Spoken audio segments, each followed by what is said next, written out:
All right, so we're going to be doing your state skill sheet for oxygen administration.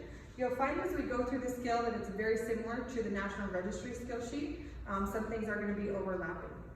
All right, so the first thing we're going to do is we have BSI for every single skill, for every single call, right? You're going to have BSI. The next thing, we need to gather our appropriate equipment. So we have to have an O2 tank, we have to have an oxygen key, we have to have a regulator. That regulator should have that gasket on the inside that we talked about earlier. And we should have that oxygen inlet, okay? So the first thing we're gonna do, again, if you stand up your O2 tank, do not leave it unattended, right? So if you have to do something, you need to lay that tank down. Next thing we're gonna do, we're gonna open it just a little bit. It's called cracking the tank to remove any debris. Just real quick.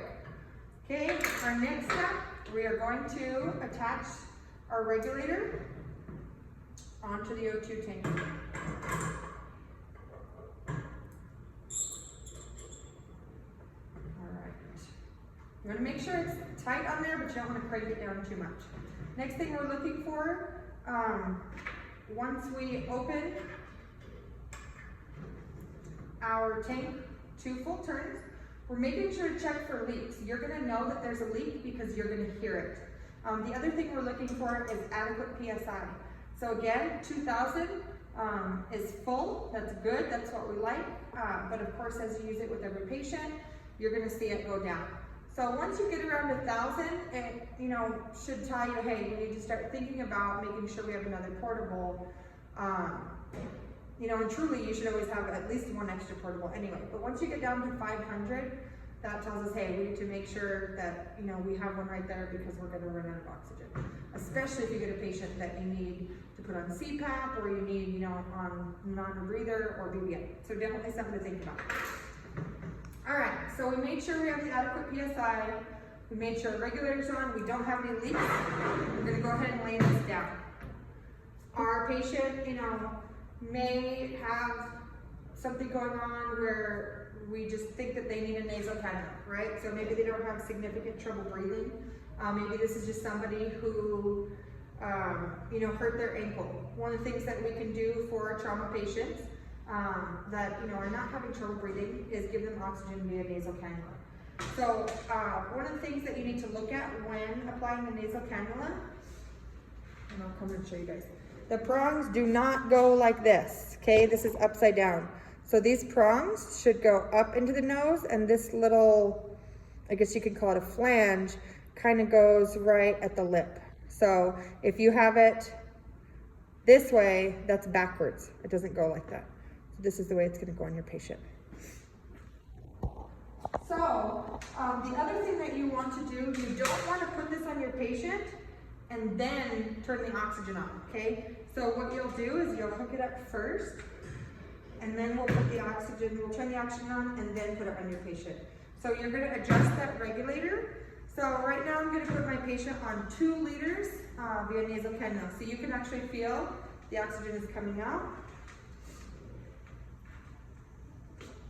This is going to go, it's not gonna really fit on your patient's ears very well, unfortunately.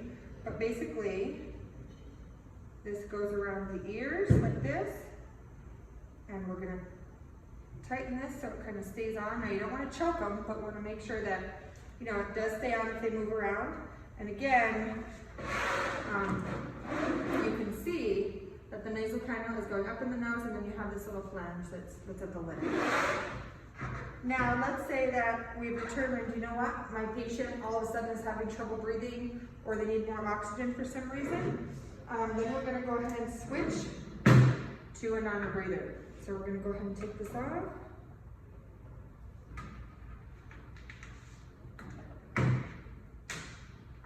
We're going to touch the non-rebreather. So non-rebreather is going to be 10 to 15 liters per minute. Your nasal cannula, like we said, would be 2 to 6. Again, pre-fill that reservoir bag, and go ahead and secure to the patient's face. And then of course just monitor, if we decide that they maybe don't need that much oxygen, we can always go down to the nasal cannula, or if for some reason we need to increase, we can go up to the bag mask device if we have to. You now have to discontinue oxygen therapy. Okay, so we're gonna go ahead and turn it on. Take it off the patient. Now, if you were transferring to a hospital, then basically you'll just take the tubing off of your O2 tank, and these are one-time use only, so this is going with your patient. You're not going to use it for the next patient. Same thing with the nasal cannula. If we use it, it goes with that patient. We do not reuse it for the next patient.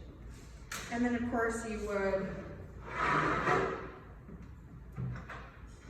go ahead and now you're going to close your tank. So righty-tighty, lefty-loosey.